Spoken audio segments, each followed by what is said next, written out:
Berquint.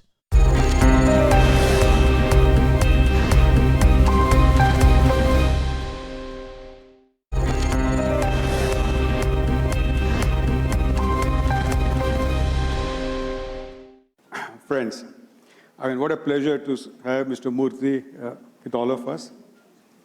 And I'm going to start with a question. Mr. Murthy, in the last budget, the Prime Minister announced 2030 guidelines, what the vision of India would be in 2030. And he talked about $10 trillion economy. If you were the Prime Minister, what would be your 3 priorities to make that happen? Well, I personally believe that no economic transformation can take place unless there is a cultural transformation. When I say cultural transformation, it means hard work, discipline, courtesy, honesty, trust, putting the interest of the commons ahead of private interests. These are extremely important. No matter where I have gone in the developed world, I see these attributes in plenty. There are some exceptions everywhere, but the critical mass of people have subscribed to these values. However, in India, we are still in our initial part of this journey. So therefore, I would say the first focus would have to be on cultural transformation, and for that we need leadership by example. Not just by Mr. Modi alone, it has to be by every leader. Leaders in politics, leaders in bureaucracy, leaders in the corporate world, leaders in civil society, leaders in academia, etc.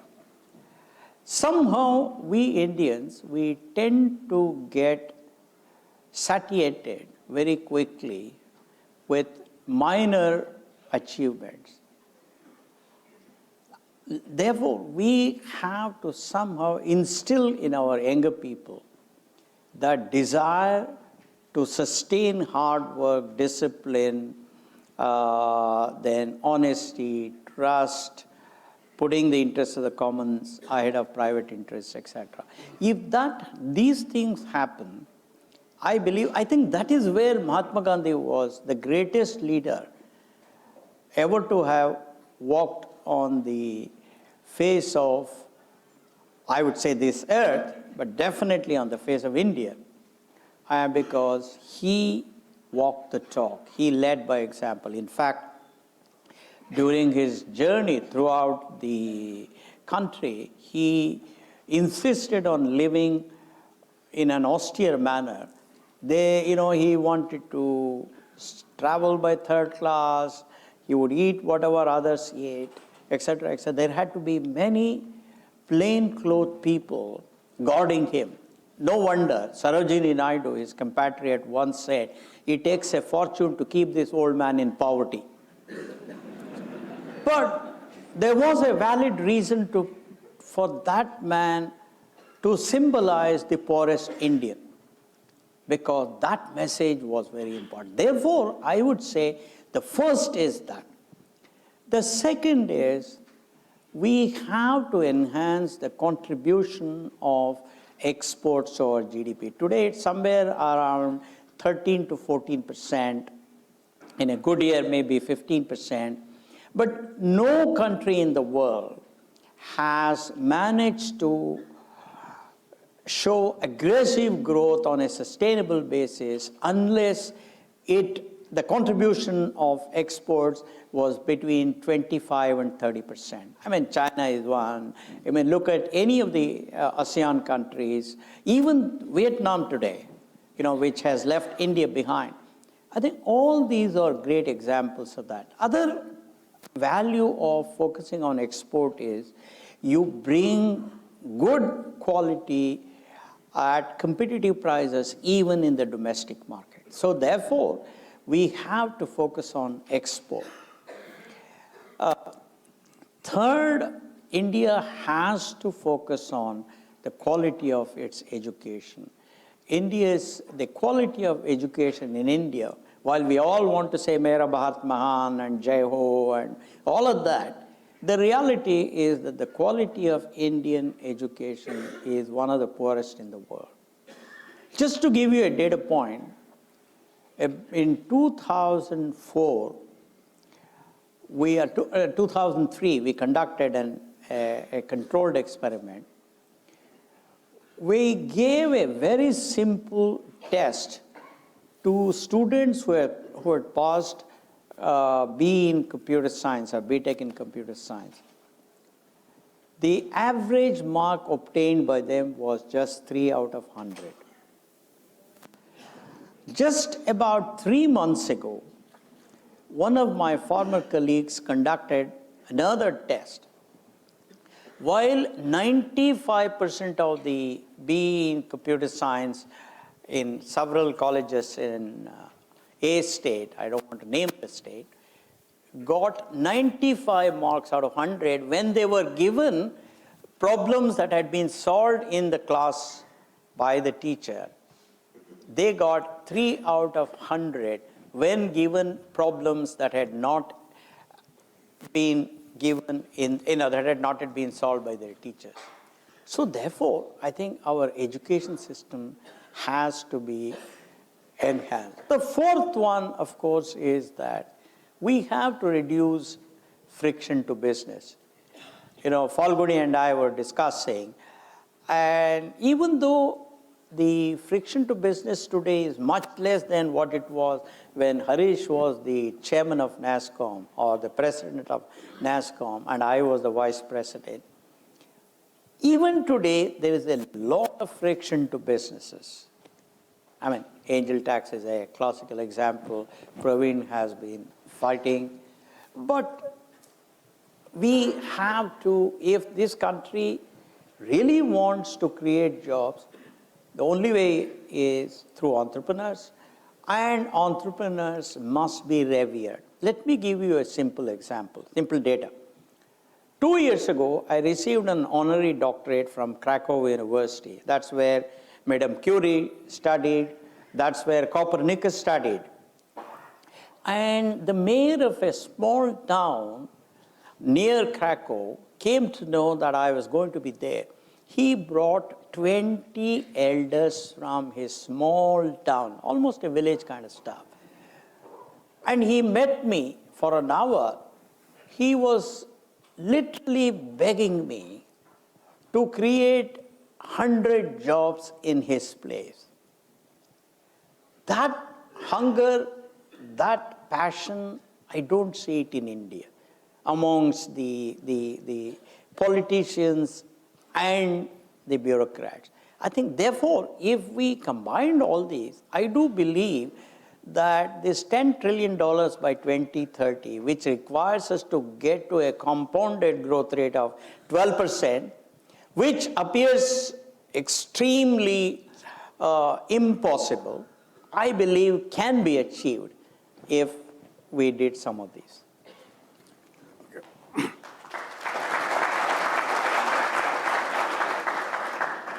Mr. Murthy, you talked about NASSCOM. So when you were president, or what we call now chairman of NASSCOM, you had taken one of the, I would say, toughest decisions on behalf of industry to allow and recommend to the government and convince the government to allow 100% ownership for back office operations of multinationals. And those were the days, for many of you who may not know. Just, I think, 15, 20 years before Coca-Cola and IBM had left India because of Indian government policies. And here we were suggesting that you allow back office operations. And in those days, finance ministry, the bureaucrats would tell us that, are you the dalals of MNCs? And still, and as he used the word data point, he is data-driven, fact-driven, his decision-making style. And we debated internally, and he led the discussion. And he kept saying that whoever develops human capital of India is us, and who doesn't develop human capital, even if an Indian company, it is not us. So, but tell me, what was running through your mind? Because today, that particular decision laid the foundation of what we call collaborate and compete. When the MNCs came, and now today you will see in NASSCOM, TCS CEO, IBM CEO, Accenture CEO, Wipro, Infosys, all sit together, discuss the industry problem, keep India first, and solve. And that's one of the major reasons industry has grown from insignificant revenue in the early 90s to right now $170 billion industry. So what was going through your mind? How have you convinced everybody to take that hard decision? Well, I think Harish has been very kind. The reality is Harish was the president and I was the vice president when he and I had that discussion. So he's being very kind. No. Because the liberalization was introduced in 91, and one of the points of liberalization was allowing 100% ownership for foreign companies in technology area. So Harish has been very kind. I'm very grateful to you. Harish and I, we had long discussions on this issue. There were lots of people who were representing foreign companies, and they were members of NASSCOM, they were members of the Executive Council, they were very much against this. But I think Harish and I, we had a long discussion, and Ashank was there, and then Arvind Shah was there. I think there were lots of wonderful people who had a long-term vision, and that's how, in some sense, it happened. The reason is very, very clear. I think our argument was, look, if we can't compete with multinational companies in our own backyard, how can we go and compete in the US or in the UK or in Europe? So our belief was that this is a great opportunity for us to compete with great multinationals who can teach us so many lessons, and by learning all these wonderful things, hopefully we would beat them in their own game. That was the principle, and that will help us to compete in their backyard. And I must say that NASSCOM was perhaps the only company which took that decision so early. And the result is that NASSCOM is the only industry where in the top 5, I think almost all, perhaps four of the top 5 are Indian companies. I think that is something truly important. That's something which all of us have to keep in mind. I think that was the rationale. That is, if we can't compete in our own backyard with these wonderful multinationals and learn from them, how can we compete in their backyard? He has been kind to me, basically. No, it is a fact. So, but the results today are such that IT industry grew not only many fold, but the multinationals, or let's say 100% owned R&D centers in the back office operation, today employ about 1 million software engineers in the country. Yeah, of course. Phenomenal contribution by the MNCs to Indian economy. Almost 1.9% of the GDP is being contributed by them. So I want to thank, frankly, Narayana Murthy for taking such a bold decision. You're very kind. Okay.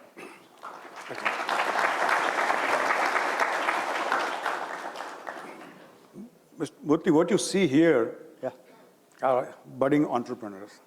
Yeah. You were an entrepreneur 25 years back. Yeah. And you built a... I think I'm one even today, but...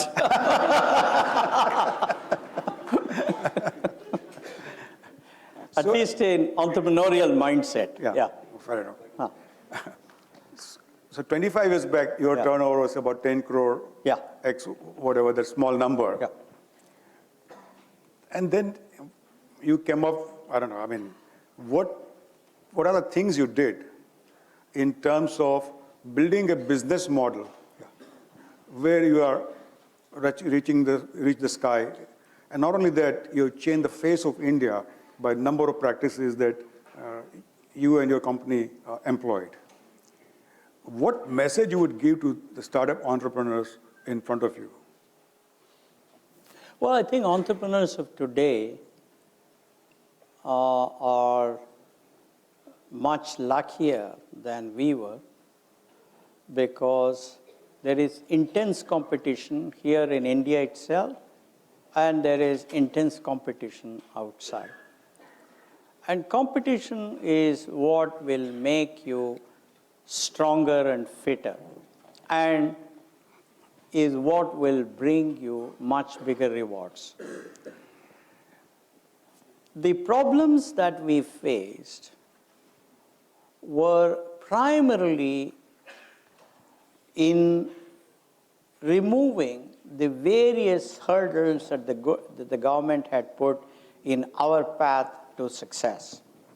There was no current account convertibility, which meant that if I had to travel abroad for even one day, I had to apply to RBI, it would take 14 days, all of that.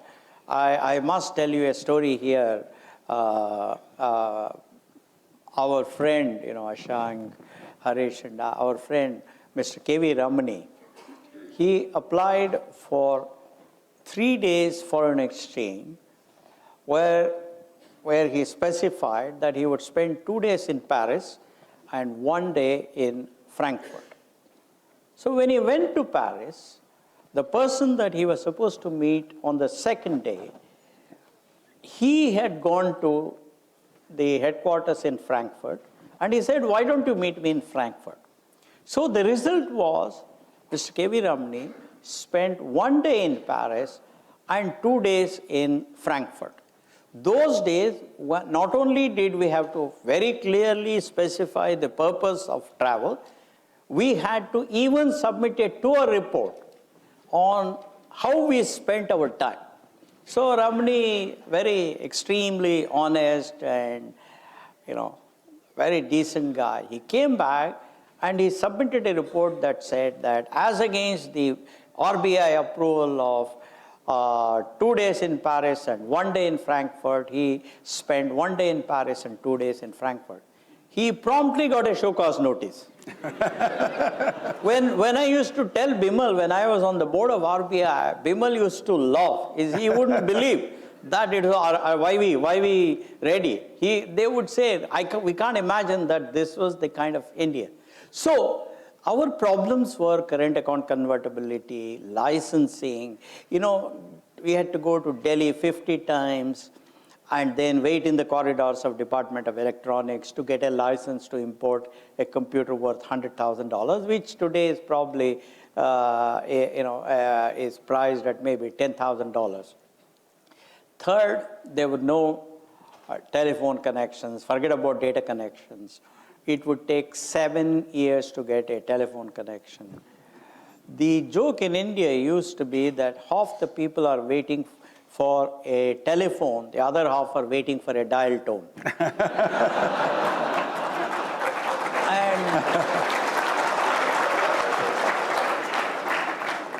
And I'm sure Praveen will remember Mr. C.J. Stephens, who was the Minister of Communications, berating people who are asking for a telephone, saying that you should understand this is a poor country, even Prime Minister's phone doesn't work. You should be happy, at least there's an instrument on the table. I'm not joking. So our problems were all of that nature. However, today, your problems are, how do I bring innovation and compete with the best people in the marketplace and win? That is a much tougher problem. The problem that every one of you is handling is a problem which I don't know if we could have handled. Frankly, I'm not very certain, because our mindset was not one of using innovation and, succeeding in the marketplace. We did develop over a period of 4 or 5 years or 6, 7 years, But in the beginning, it was a difficult thing. The second problem you have, the second challenge you have, which we didn't have, is talent. Today, whether it is in India or in the Silicon Valley or Route 128 or Research Triangle Park, the biggest challenge is access to talent. And the salaries have gone sky high, even in India. Number two, while we have raised the quantity of people coming out of our colleges, the quality is sadly going down. Let me give you a data point to buttress that. In 2002, I conducted an experiment. Those days, our selection rate was 5 people for every 700 resumes we received. In other words, 7 for every 500, 1.4%. We conducted the same test for the teachers of the various engineering colleges. And no, I'm from all over the country. It was a wonderfully designed test. Do you know what the success rate was? 0.14%.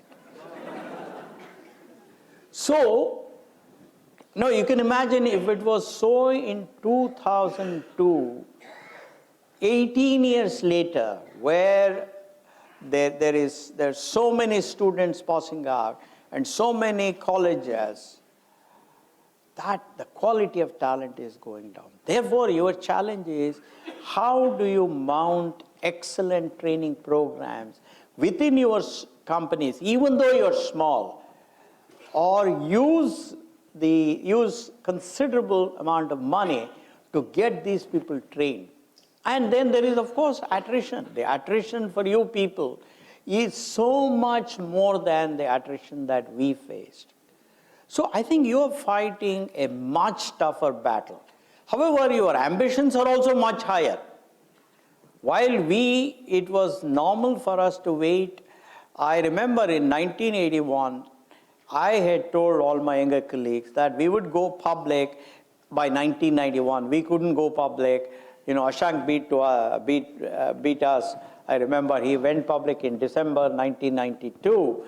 And we went public on 27th February 1993. In other words, it took us 12 years to go public. But now you're not happy. You're not satisfied. You want to go public even if you're not making profit. Just now we are having a discussion on that. So your ambitions are high. Your challenges are much tougher than we faced. But what that means is, you are better warriors than we were. That's what I would say. 57. Last question. Yeah. We talked about startup entrepreneur. The other side is the investor community. Yeah. Now, if you look at the numbers over the last 4 years, $38 billion have been invested in the startups. Yeah. $34 billion have come from outside India. Correct. $4 billion is only from India. Yeah. Now, the market cap, that's all its evaluation of these companies today is around $78 billion. Yeah. That means the maximum wealth creation is going outside India. And apart from companies flipping, and that's a different point in terms of going public in NASDAQ. But in India itself, how do we stimulate Indian capital to enter the startup world? In fact, our friend Saurabh Srivastava is fighting a very valiant battle. I am the chairman of the Alternate Investment Policy Advisory Committee, and one of the things is the venture capital and then angel funding and all of that. So there he's making exactly this point. Only 10 to 12% of the total funding that is being invested in this country is Indian. Now, there is a huge cost to it, and that is, when you bring dollars and invest in India, Reserve Bank allows you to take dollars out. And as Harish pointed out, people who have invested $38 billion have already got a mark-to-market value of 76 billion, or 34 has become 68. Now, we have to realize that this is somewhat unhealthy for the country. While we are all for competition, we want to welcome foreign money, all of that, somehow our policies have not encouraged Indian entrepreneurs to get more and more funding. In fact, we have requested the government to allow pension funds to invest in these venture funds. We have requested them to make it more attractive for people to invest in venture capital funds. Many things have been proposed. We hope that as we move forward, government will make it more and more easier and easier for Indian investors to put money in these things. As you know, today it is not a level playing field. It is in favor of foreigners investing in India. I think we need to get a level playing field between Indian investors and foreign investors. I am not against foreign investors getting advantageous stuff. Let me make it very clear. I am the first person to welcome that. But it cannot be at a disadvantage to Indians investing. I think once that issue is tackled, I do believe that there'll be lot higher percentage of funding coming from India. And that's the only way that money can remain in India. That money can add a lot of value, because once you invest, once you make more and more money, you are hooked to that game, and then you will invest more and more and more. So that's what I would say. But Murthy, Yeah. I would like to just conclude by saying that I believe that Indian capital will be patient capital. What I mean by that is it will allow companies to develop the product to reach a world-class level and grow globally and not get sold in between. Today, the exits are very fast for these startup companies. So I'm hoping that today, if there's a $1 trillion product market outside, India only has 1% market share. Yeah. Indian capital coming in may hopefully increase that market share. So Yeah. Thank you very much, friends, everybody. Sorry. Would you like to say last word? No, Sorry. I don't know this thing about Indians are more patient about their capital. I am not very certain. I think we are as impatient as any foreign capital. I don't think, and we are as materialistic as anybody else in the world.